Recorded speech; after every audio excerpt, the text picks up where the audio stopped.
Daggers are drawn and positions hardened as MPs troop to Parliament to debate and vote on the proposed amendments in the draft constitution. But the politics surrounding the chapter on devolution are sending signals that it will not be smooth sailing in Parliament on Wednesday. The proposed reintroduction of the regional governments, or Majimbo, has divided the political class right in the middle. So even if the constitution goes as is, I'll still be a very happy man. But in order to enhance devolution, we need to enhance the powers of the provincial.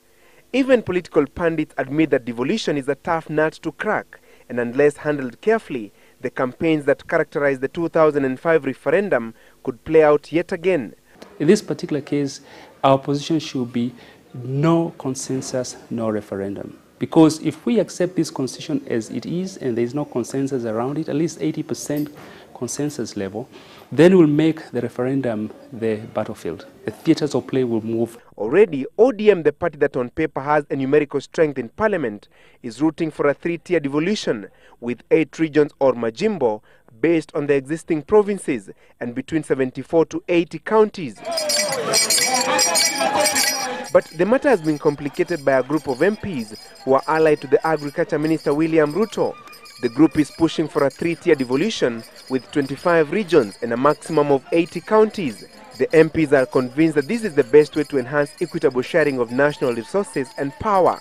Tutakuwa tumeanguka mtihani wa uongozi kama tutashindwa kuafikiana ili tuondoe vipengele ambavyo vinaleta utata, ndio tupeleke katiba patanifu ambayo kila Mkenya atashiriki ndani yake. A majority of lawmakers from the Mount Kenya region are opposed to the Majimbo proposal, fearing that it will balkanize the country. For them, a two-tier devolution with 80 counties is sufficient, but raising the support of at least 145 members of Parliament to support such amendments remains an uphill task. But is it all about devolution, or more to do with the realignment for politics of succession in 2012? Whenever you have a succession in the offing, you have a constitutional crisis, and that constitutional crisis always manifests itself through the Majimbo system. Members of Parliament will vote for the amendments on Wednesday before deciding whether to adopt or reject the draft constitution during their Thursday sitting.